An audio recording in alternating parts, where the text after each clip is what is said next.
بسم اللہ الرحمن الرحیم الحمد للہ رب العالمین والصلاة والسلام علی سید المرسلین وعلی آلہ واصحابہ اجمعین اما بعد۔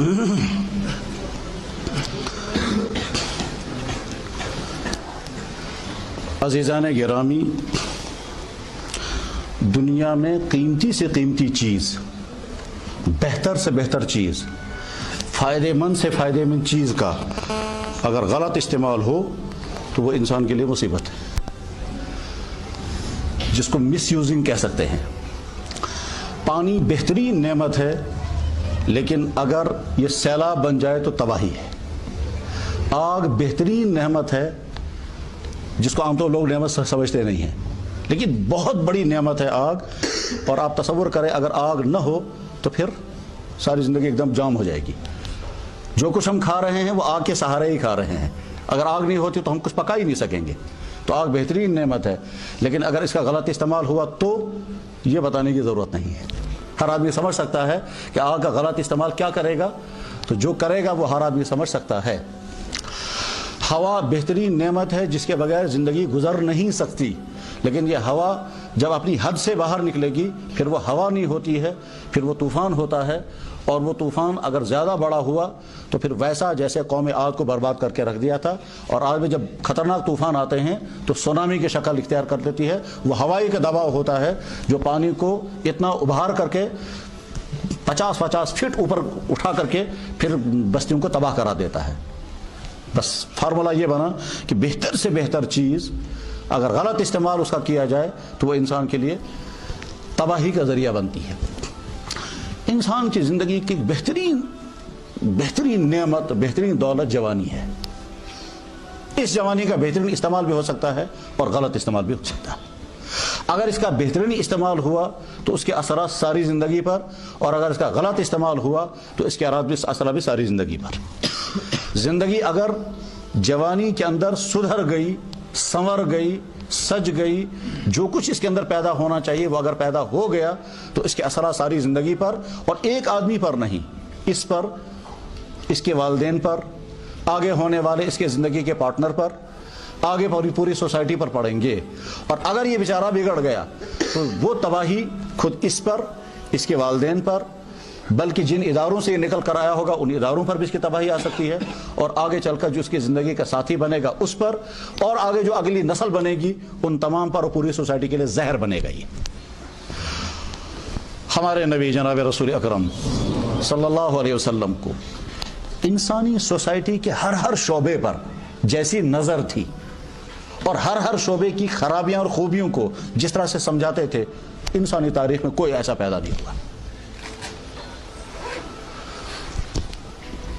جب جناب رسول اکرم صلی اللہ علیہ وسلم کی صفت مبارکہ ایسی ہے تو لازماً جوانوں کے متعلق اور جوانوں کو پیش آنے والے حالات کے متعلق انہوں نے ڈیٹیل میں تفصیل کے ساتھ وہ ساری باتیں ضرور بتائی ہوں گی، جن باتوں کی وجہ سے جوان سنور سکتے ہیں، اور ان باتوں سے بچنے کی تلقین کی ہوگی جن سے جوان بگڑ جاتے ہیں۔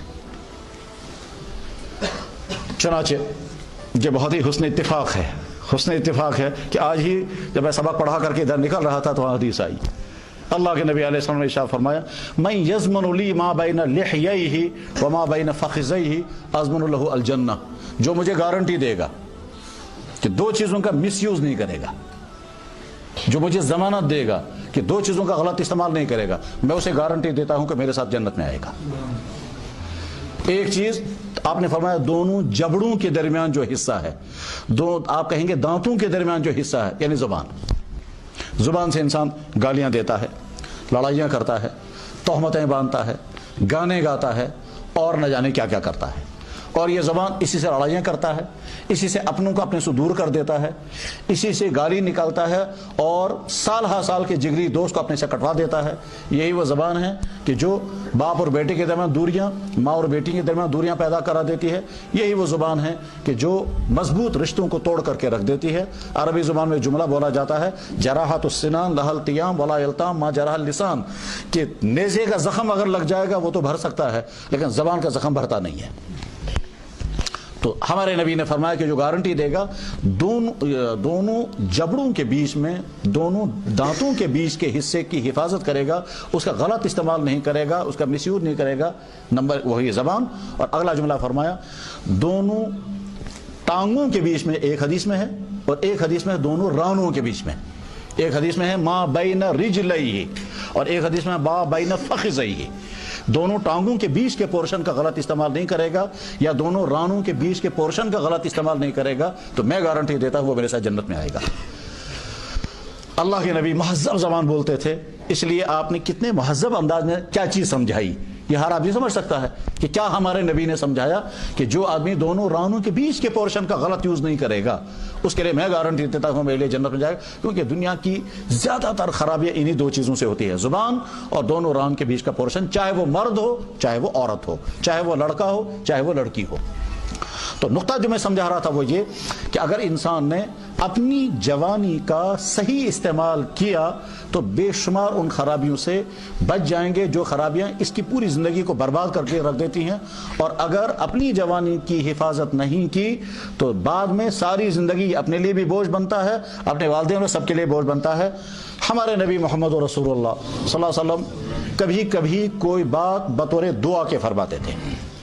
مثلا حضور دعا کرتے تھے یا اللہ ایسا نہیں ہونا چاہیے، میں فلاں چیز سے حفاظت چاہتا ہوں، فلاں چیز سے میں بچ جاؤں، آپ میری حفاظت فرمائیں. جس چیز سے بچنے کی دعا، جس چیز سے بچنے کی فکر حضور کرتے تھے، اس چیز کا خطرہ حضور کو ہوتا ہی نہیں تھا، لیکن پھر بھی کہتے تھے یا اللہ ایسا نہیں ہونا چاہیے. مثلا فرض کیجئے حضور نبی علیہ الصلوۃ والسلام نے دعا کی یا اللہ ایسا نہ ہو کہ میں گمراہ ہو جاؤں، تو حضور کہاں گمراہ ہو سکتے تھے؟ یا اللہ ایسا نہ ہو کہ میں کسی پر ظلم کروں، مگر حضور کہاں کسی پر ظلم کرتے؟ یا اللہ ایسا نہ ہو کہ میں جہالت کروں، مگر حضور کہاں جہالت کرتے؟ اللہم انی اعوذ بک ان اضل او اضل او ازل او ازل او اجہل او یجہل علی او ازلم او یظلم. یا اللہ میں حفاظت چاہتا ہوں، میں گمراہ نہ ہو جاؤں، مجھے گمراہ نہ کر دیا جائے، میں پھسل نہ جاؤں، مجھے پھسلا نہ دیا جائے، میں جہالت نہ کروں، مجھے جہالت کی طرف کھینچا نہ جائے، میں ظلم نہ کروں، کوئی اور مجھ پر ظلم نہ کرے. کوئی اور ظلم کر سکتا تھا لیکن حضور تو یہاں سے کسی پر ظلم کرنے والے نہیں ہیں. پھر آپ نے یہ دعا کیوں کی؟ یہ اصل میں میسیج دیا بطور دعا کی شکل میں میسیج دیا کہ تم اپنے آپ کو گمراہی سے بچانے کے لیے چوکنا رہنا. جیسے یہ دعائیں حضور نے کی، ایسے حضور ایک دعا کرتے تھے یا اللہ میں حفاظت چاہتا ہوں ایسی اولاد سے جو اولاد میرے لیے وبال بن جائے.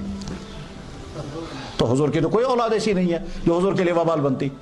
لڑکے تو حضور کے تھے ہی نہیں، وہ تو بچپن میں ہی وفات پا چکے تھے سارے. ایک لڑکے کا نام تھا عبداللہ، ایک کا نام تھا طیب، ایک کا نام تھا طاہر. یا طیب اور طاہر دونوں ایک ہی تھے. اور سب سے بڑے بیٹے کا نام تھا قاسم، اور آخر میں ایک بچہ پیدا ہوا تھا اس کا نام تھا ابراہیم. تو اب اللہ کے نبی کے یا تو 4 بیٹے تھے یا 3 بیٹے تھے، 4 تھے یا 3 تھے.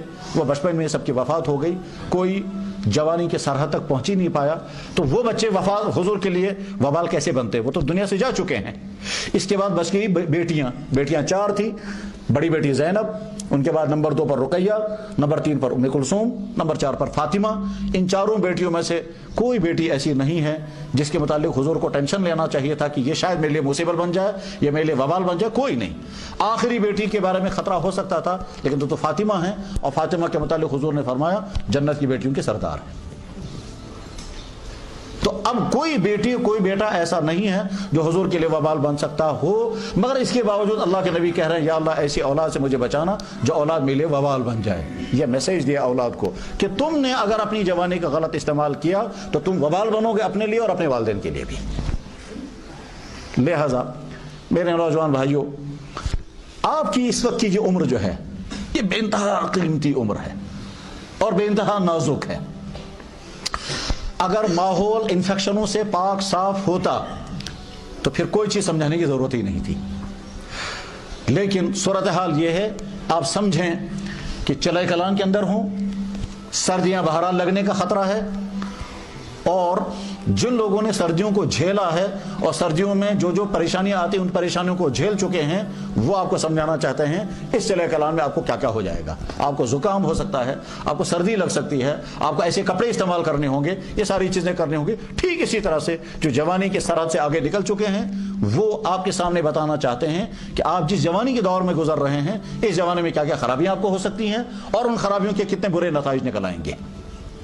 بعض دفعہ ہمارے حضرات اتنی کلیئر باتیں بتاتے ہیں جو باتیں آپ کے سکول کے پڑھانے والے، آپ کے کوچنگ سینٹروں کے ٹیچر صاحبان، آپ کے سر نہیں بتا پائیں گے، آپ کے والدین بھی نہیں بتا پائیں گے، لیکن یہاں محض ہمدردی کی وجہ سے، محض آپ کا فیوچر بچانے کے لیے، اور اس لیے کہ آپ محمد رسول اللہ کی امتی جوان، محمد رسول اللہ کی امتی بیٹیاں ہو، اس درد کی وجہ سے صاف صاف بتانا چاہتے ہیں کہ بیٹا یا بیٹی اس راستے میں یہ خرابیاں ہیں، ان سے اپنے آپ کو بچا کر کے چلانا۔ اور اگر آپ نے ان خرابیوں کو محسوس کر لیا اور ان خرابیوں سے اپنے آپ کو بچانے میں کامیاب ہو گئے تو یقین جانیے اس کے اثرات آپ کی پوری زندگی پر آ جائیں گے۔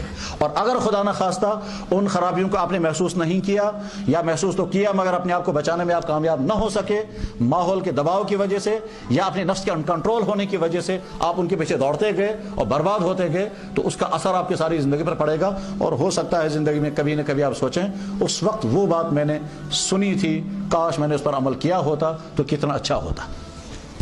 جب ہم نوجوان لڑکوں یا لڑکیوں کی حالات جب وہ خود سناتے ہیں، لیکن سناتے تب ہیں جب وہ بگاڑ سے باہر آنا چاہتے ہیں کہ جی ہم کو یہ خرابی ہو گئی، ہم کو یہ غلطیاں ہو گئی، اب بتائیے ہم کیسے بچیں گے، اب بتائیے ہم اپنے آپ کو اس میں سے کیسے نکالیں گے۔ اس وقت سمجھ میں آتا ہے کہ یہ نوجوان نسل کیا سوچتی ہے، ان پر کیا بیتتی ہے، ان کے خیالات کیا ہیں، ان کے حالات کیا ہیں۔ اس وقت تھوڑا سا اندازہ ہوتا ہے، پورا اندازہ نہیں ہو سکتا، اس لیے کہ پورا اندازہ کرنے کے لیے تو کسی کمیونٹی کے اندر جانا پڑتا ہے، ان کے بیڈ روموں تک پہنچنا پڑے گا، اور وہاں جا کر کے پھر پتہ چلے کہ ان کے دماغوں کے اندر کیا ہے، ان کی سرگرمیاں کیا ہیں۔ لیکن باہر رہ کر بھی جو کچھ سن کر کے یا دیکھ کر کے سامنے آتا ہے، وہ سب چاہتا ہے کہ ہم بتائیں اپنے بچوں کو، بتائیں اپنی نوجوان نسل کو، تاکہ ان کا فیوچر بچے۔ اور یہ تنہا ان کا اپنی ذات نہیں ہے، اس میں ان کے ان کے والدین، ان کے ساری زندگیوں سے بچ جائے گی۔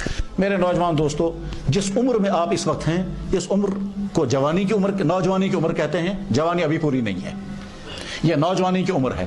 اس نوجوانی کی عمر میں بہت ساری نعمتیں اللہ کی طرف سے آنے لگتی ہیں، خوبصورتی پیدا ہونے لگتی ہے، سجانے کا جی چاہنے لگتا ہے، میں اچھے سے اچھا بنوں، جی چاہتا ہے کہ میں ایسا ہی کروں، جی چاہتا ہے میں اپنی زندگی میں کوئی کارنامہ انجام دوں، میں پڑھنے کی طرف تو میں کوئی خاص ڈگری، اونچا مقام حاصل کروں، تو تمنائیں بہت اونچی ہوتی ہیں، خیالات بہت اونچے ہوتے ہیں، خواب بہت اونچے اونچے دیکھتے ہیں۔ یہ خواب کبھی رومانوی خواب کی طرف بھی چلے جاتے ہیں اور کبھی کسی اور طرف بھی چلے جاتے ہیں۔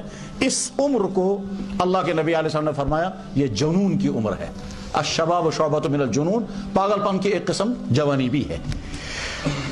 اس جوانی کو اگر کنٹرول میں انسان نے رکھا تو اس کا بہترین فائدہ انسان اٹھا سکتا ہے، اور اگر آدمی نے کنٹرول میں نہیں رکھا تو بہت ہی زیادہ خرابیاں پیدا ہو جاتی ہیں۔ کنٹرول میں رکھنے کے لیے کیا کیا کرنا ہوگا؟ نمبر 1، اپنی صحت کی حفاظت۔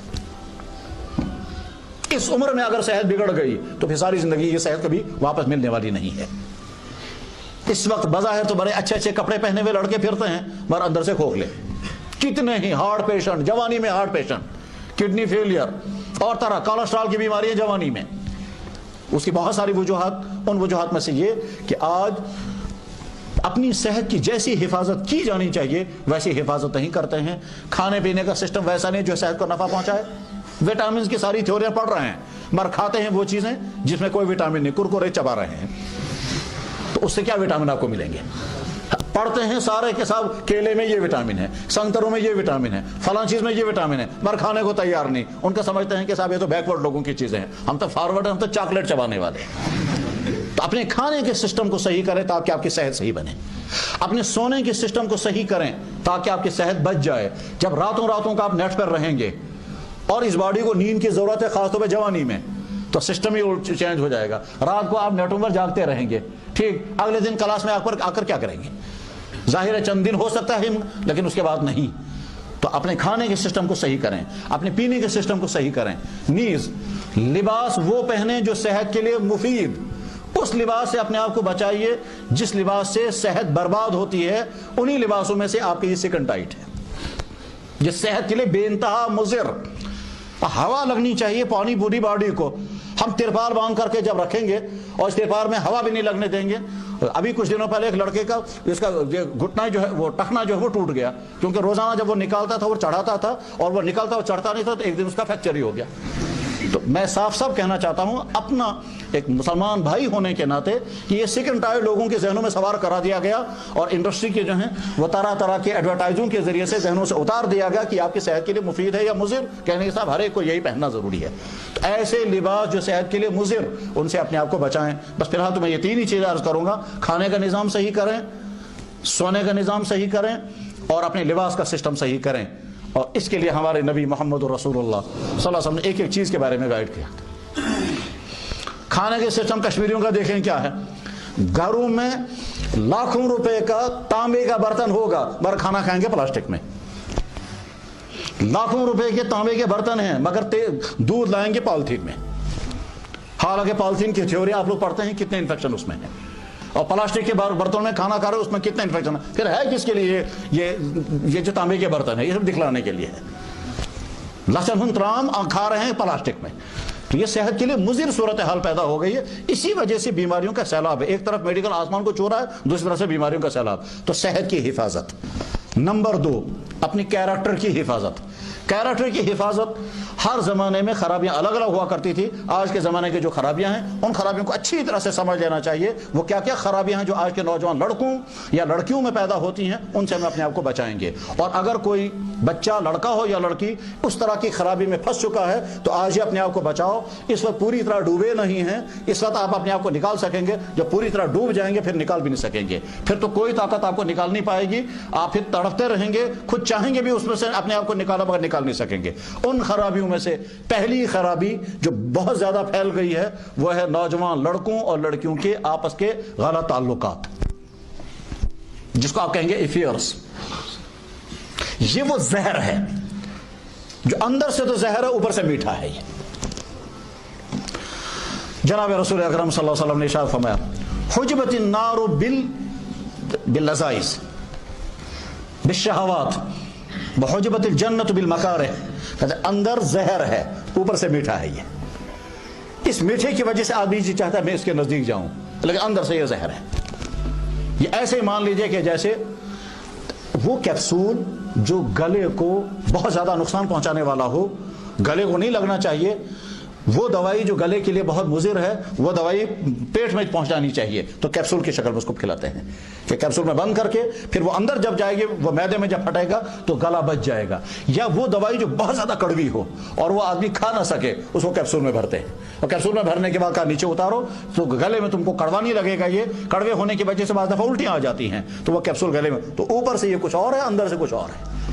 ٹھیک اسی طرح سے کہ یہ غلط تعلقات ہیں، اس میں بظاہر بڑا مزہ ہے، ذہنی مزہ، زبانی مزہ، پھر میسیجیں کرنے میں مزہ آئے گا، پھر ملنے جلنے میں مزہ آئے گا، پھر گفٹ دینے اور لینے میں مزہ آئے گا، پھر کسی کی بے قراری میں تڑپنے میں مزہ آئے گا، پھر ساتھ میں اگر گانے سن رہے ہوں گے تو سارے گانے سن رہے ہوں گے، فٹ کرتے رہیں گے اس پر جن کے ساتھ تعلقات جڑ رہے ہیں، تو مزے ہی مزے ہیں، لیکن اندر یہ زہر سے بھرا ہوا ہے۔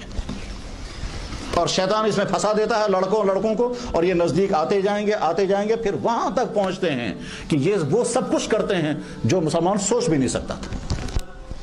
یہ وہاں تک پہنچتے ہیں کہ بعد میں ابارشنیں کرنی پڑتی، اور جب توبہ کرتے ہیں تب لڑکے اور لڑکیاں سناتے ہیں اپنے حالات، جی اب ہم نے توبہ کی، اب ہم بچنا چاہتے ہیں، اب اللہ تعالیٰ ہماری توبہ قبول کریں گے۔ ہاں یہ بات ذہن میں رکھنی چاہیے، اللہ تعالیٰ ہر حال میں توبہ قبول کرنے کے لیے تیار ہیں، چاہے کتنی ہی غلطیاں آپ سے کیوں نہ ہوئی ہوں، لیکن یہ اللہ اسلامی تصور یہی ہے اللہ کی ذات کے بارے میں، کیا کہ بندہ جب توبہ کرتا ہے اللہ تعالیٰ فوراً قبول کر لیتے ہیں، بلکہ جوانی کی زندگی کی توبہ کا تو اللہ تعالیٰ زیادہ پسند فرماتے ہیں۔ حدیث میں ہے 100 بوڑھوں کے توبہ کرنے پر اللہ کو اتنی خوشی نہیں ہوتی جتنے ایک جوان کے توبہ کرنے پر ہوتی ہے۔ یہ ہماری جوانی، اس جوانی کی ساری چیزیں اللہ کی امانت، یہ آنکھ اللہ کی دی ہوئی امانت، ان کو دیکھیں جن کی آنکھ کام نہیں کر رہی، یہ دماغ اللہ کی دی ہوئی امانت، ان کو دیکھیں جن کا برین سسٹم صحیح نہیں ہے، یہ جوانی کے اندر پیدا ہونے والی طاقتیں یہ سب ایک ایک اللہ کی امانت ہیں، ہم اس کو یوز کرنے کے لیے ہیں، ہم اس کا مس یوز کرنے کے لیے نہیں، اس کا مالک نہیں ہیں۔ ان نعمتوں پر شکر پڑھنا چاہیے اور ساتھ میں ان کا غلط استعمال، تو اسی میں جب ابھی اس افیئرس میں جب پھنستا ہے تو پھر کیا ہوگا، یہ پڑھائی کے قابل نہیں رہے گا۔ ممکن نہیں ہے کہ کوئی آدمی، کوئی لڑکا یا لڑکی عشق بازی میں ہو اور اس کے بعد پھر پڑھنے میں کامیاب ہو جائے۔ جس وقت آپ بیٹھ کر پڑھنا لگیں گے اس وقت پہلے اسی کا خیال آئے گا، جس کے ساتھ آپ کے روابط ہیں کہ نظر کتاب پر ہوگی، وہ کتاب بھی نظر نہیں آئے گی، اس کے بعد پھر تھوڑی دیر سوچیں گے، فوراً اس کا خیال آئے گا، اس کا خیال آئے گا، پھر سوچیں گے آج کل لڑائی چل رہی ہے یا آج کل دوستی پکی ہے، اگر لڑائی چل رہی ہے تو اس کا حل کیا نکالنا, اگر دوستی پکی ہے تو چلو فی الحال میں رات کو فون کر کے معلوم کروں گا کیا کر.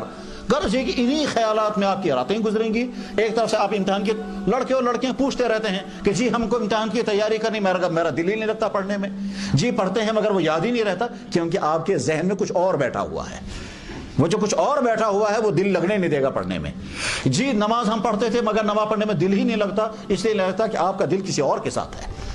اس کے بعد اللہ تعالیٰ شان اس دل میں وہ لذت پیدا نہیں ہونے دیتے ہیں جو لذت پیدا ہونی چاہیے نمازوں میں, جو لذت پیدا ہونی چاہیے پڑھنے میں. ایسے بھی لڑکے ہیں جو پڑھنا شروع کرتے ہیں, ساری رات پڑھتے ہیں اور کئی ادھر ادھر کا خیال نہیں آتا. ہماری پچھلی تاریخ تو بڑی عجیب گزری ہے, اس کے تو واقعات ہم پڑھتے ہیں تو سوچتے ہیں کہ خدا ایسا ہوا بھی ہے یا نہیں. کہتے ہیں ہمارے بڑے علماء میں سے ایک عالم گزرے ہیں, مجھے اس وقت اچانک یاد آ گیا, حضرت مولانا عبدالحی ان کا نام تھا. عبدالحی لکھنوی رات کو بیٹھ کے اسٹڈی کر رہے تھے تو پیاس لگ گئی, تو اپنے گھر اندر آواز دے دی, اما جان پانی بھیج دیجئے, مجھے پیاس لگ گئی. تو ان کے ابا جان کا نام تھا مولانا عبدالحلیم, لکھنؤ کے تھے یہ. عبدالحلیم نے کہا انا للہ و انا الیہ راجعون. اما جان نے کہا کیا بات ہو گئی؟ کہا افسوس, عبدالحی کو پیاس لگ گئی. اس کو پڑھتے پڑھتے خیال کیسے آ گیا کہ مجھے پیاس لگ رہی ہے؟ کہا ہمارے گھر سے تو علم نکل گیا, اس کو تو خیال بھی نہیں آنا چاہیے مجھے پیاس لگی ہے.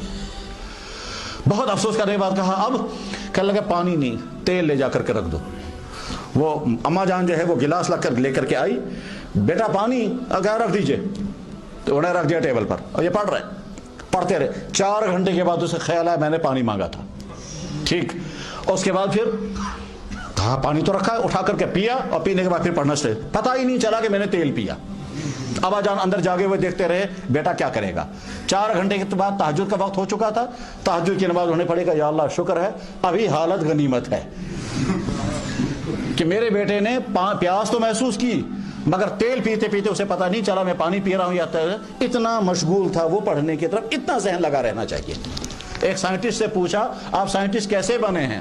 تو اس نے جواب میں کہا کہ میں جب چائے منگواتا تھا تو 4 گھنٹے کے بعد مجھے یاد آتا تھا میں نے چائے منگوائی ہے, اور وہ ٹیبل پر رکھی ہوئی ہوتی تھی. میں اس سے پوچھتا تھا چپراسی سے وہ چائے کہاں ہے؟ کہا لگا سر 4 گھنٹے پہلے آپ کے ٹیبل پر رکھی ہوئی ہے. کہا لگا اچھا یہ گرم ہے یا ٹھنڈی؟ کہا آپ کو اتنا سمجھ میں نہیں آتا ہے 4 گھنٹے پہلے چائے لائی ہے یہ سرد ہوئی یا گرم؟ کہا لگا میں اسٹڈی کر رہا تھا.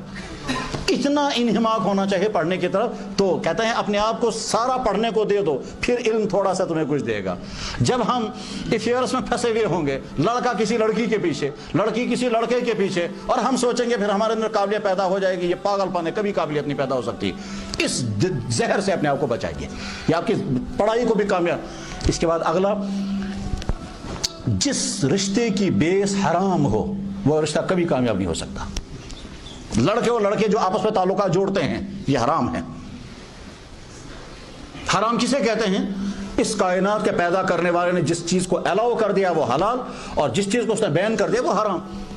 سیدھی بات ہے. موبائل جس نے بنایا وہ کہے گا صاحب ایسے استعمال کریں گے ویسا ہی کرنا ہے, اور کہیں گے صاحب آپ اس طرح کریں گے تو یہ خراب ہو جائے گا. تو ہم کو بھائی کمپیوٹر جس نے بنایا وہی بتائے گا صاحب اس کا یوز کیسے ہوگا, اور اس طرح آپ کریں گے تو اس میں وائرس آ جائے گا, تو اس کی بات تو ماننی ہے. ٹھیک اسی طرح سے جس کائنات کے بنانے والے خالق یعنی رب نے یہ جوانی بتائی, اسی نے ہم کو بتایا کہ تمہارے اندر دماغ ہے, اس دماغ کے اندر کیا کیا چیزیں آنی چاہیے.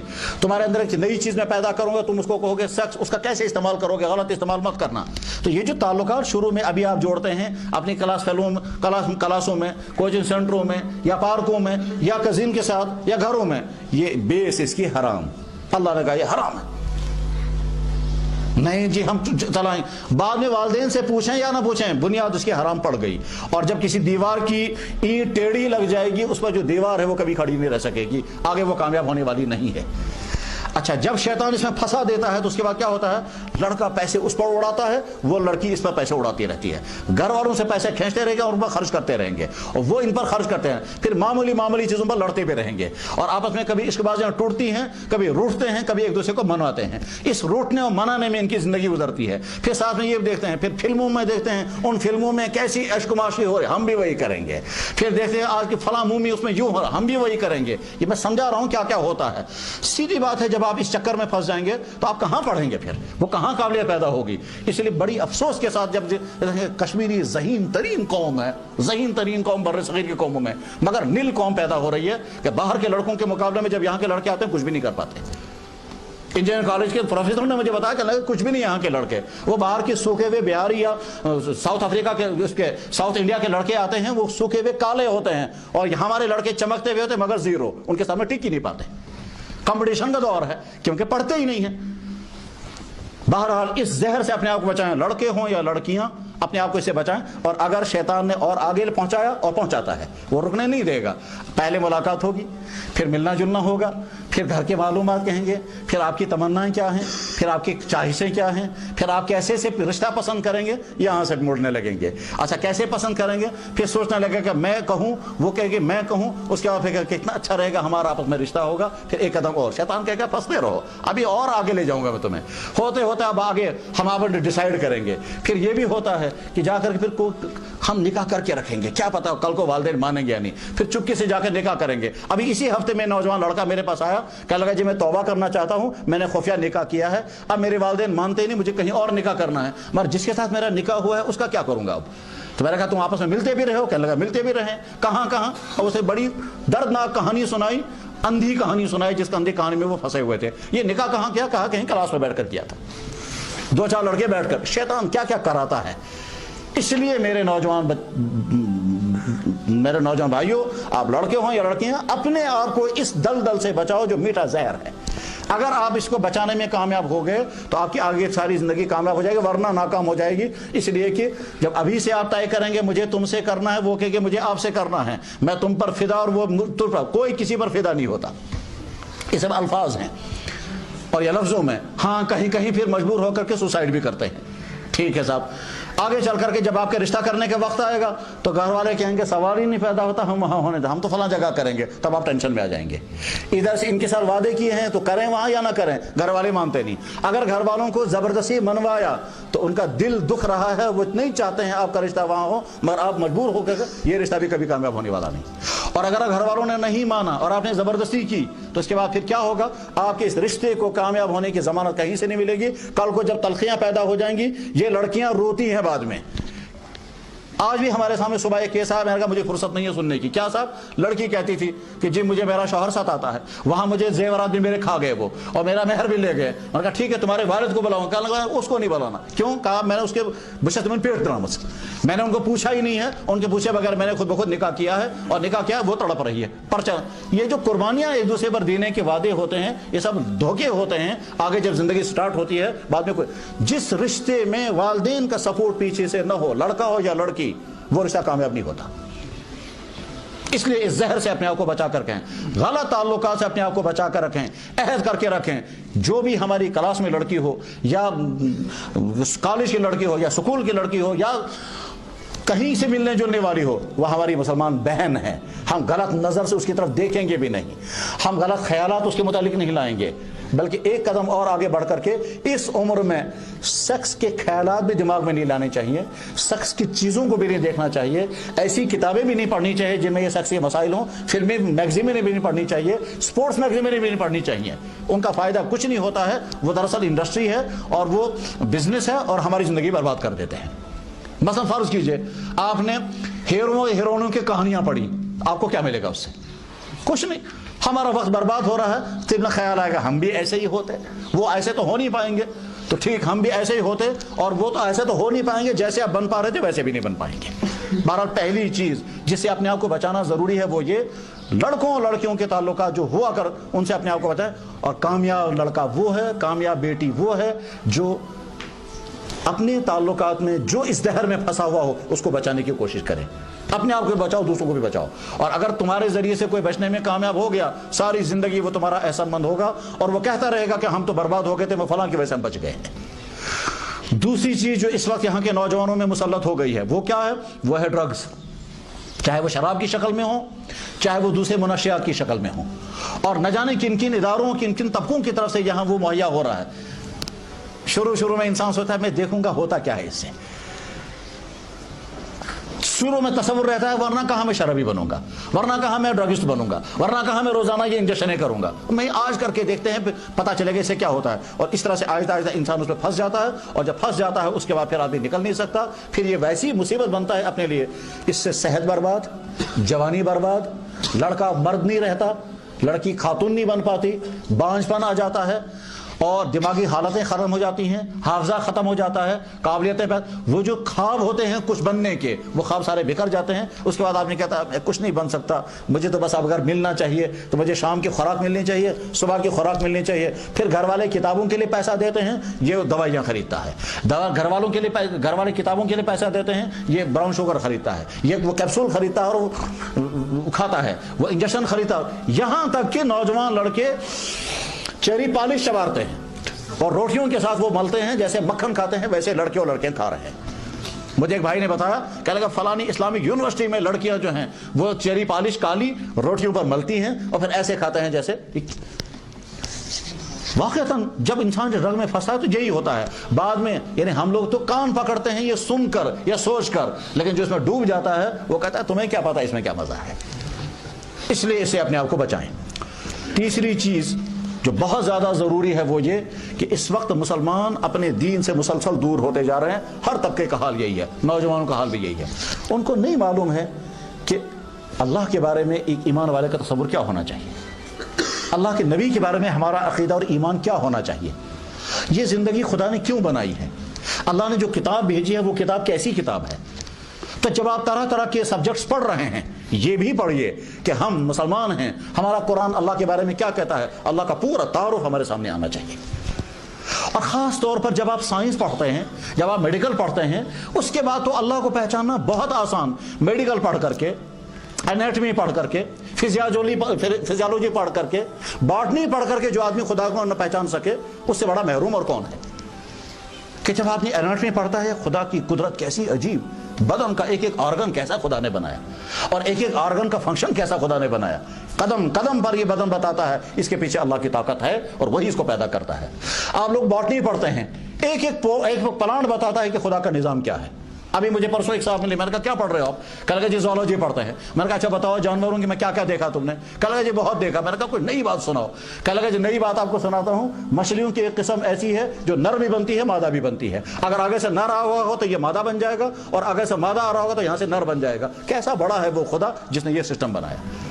ہر علم کو پڑھو کوڑو اس تصور سے کیسا عجیب ہے وہ اللہ جس نے یہ کائنات بنائی، کیسا عجیب ہے وہ قدرتوں والا اللہ جس نے ہم کو بنایا.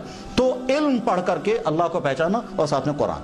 جب قرآن کو ساتھ میں پڑھتے رہیں گے آپ ایک طرف سے میرے ابھی آتے آتے میں نے جو لفظ سنا انہوں نے بتایا تھا آسٹرونومی، ایک طرف سے قرآن کی آیتیں جب آپ پڑھیں گے ادھر سے آسٹرونومی کی ساری تھیوریاں پڑھیں گے، آپ کو قدم قدم پر لگے گا قرآن سچی کتاب ہے. ورنہ 1400 سال پہلے ایک امی کیسے وہ باتیں بیان کر سکتا تھا جو باتیں آج کے علمی تحقیقات کے بعد سامنے آئی ہیں. جس نے کسی سے پڑھا نہیں، جس کے زمانے میں کوئی تھیوریاں نہیں، وہ چیز کہہ رہا ہے جو آج پوری ہو رہی ہے. غرض یہ کہ اپنے اللہ کو پہچاننا، اپنے نبی کو پہچاننا، قرآن کو پہچاننا، مرنے کے بعد کی زندگی کو پہچاننا بہت زیادہ ضروری ہے. ساتھ میں آخری بات وہ یہ ہم مسلمان ہیں الحمدللہ. الحمدللہ اللہ کے نبی علیہ السلام نے فرمایا تھا، حدیث کے الفاظ یاد رکھیں، حضور نے فرمایا مبارک اس انسان کو جس نے مجھے دیکھا اور پھر مجھ پر ایمان لایا، یعنی مسلمان ہوا. یہ صحابہ کے بارے میں. پھر فرمایا 7 مرتبہ مبارک اس انسان کو جس نے مجھے نہیں دیکھا ہوگا اور پھر بھی مجھے نبی مانتا ہوگا. ہم اس میں شامل ہیں الحمدللہ. ہم محمد رسول اللہ کو نبی مانتے ہیں، آخری نبی مانتے ہیں، مگر ہم نے تو دیکھا ہی نہیں تو ہم کیوں مانیں گے؟ جواب یہ ہے کہ ہم نے تو اپنی باڈی کے وٹامنس کو دیکھا ہی نہیں، مگر ہر آدمی کہتا ہے کہ میری باڈی کے اندر وٹامنس ہے. ہم نے تو اپنی میموری کو دیکھا ہی نہیں، مگر ہر آدمی کو یقین ہے کہ میرے اندر میموری ہے. ہم میں سے کسی نے اپنے باپ کو نہیں دیکھا. جب میرے باپ اور میری ماں کا نکاح ہوا میں تھا ہی نہیں اس وقت. پھر جب میں ماں کی باڈی جسم میں آ گیا تو مجھے پتہ ہی نہیں ہے. پھر میں جب پیدا ہوا تو مجھے پتہ ہی نہیں. جو ہی میں بڑا ہو گیا تو میری ماں نے کہا یہ تیرا باپ ہے اور باپ نے کہا یہ میری ماں ہے. جن ماؤں سے ہم نے دودھ پیا ہمیں سے کوئی بتا سکتا ہے کہ مجھے یاد ہے میں نے اپنی ماں کا دودھ پیا؟ نہیں. لیکن ہر آدمی کو یقین ہے کہ میں نے اپنی ماں کا دودھ پیا ہے. کیسے یقین ہو گیا؟ دیکھے بغیر کیسے یقین ہے؟ کہ جی یقین ہے. اور کیوں آپ مان رہے ہیں کہ میری ماں نے کہا ہے میں نے بیٹا تمہیں دودھ پلایا، میرے باپ نے کہا بیٹا یہی تیری ماں ہے جس کے پیٹ میں تو 9 مہینے، کہ مجھے تو یاد ہی نہیں میں 9 مہینے ماں کے پیٹ میں رہا ہوں. کہ کچھ چیزیں وہ ہیں جو انسان مانتا ہے کیونکہ سورس اس کا جو ہے وہ بہت مضبوط ہے. اسی طرح سے محمد الرسول اللہ آنے کا اعلان تمام نبیوں نے کیا، سب سے بڑا سورس.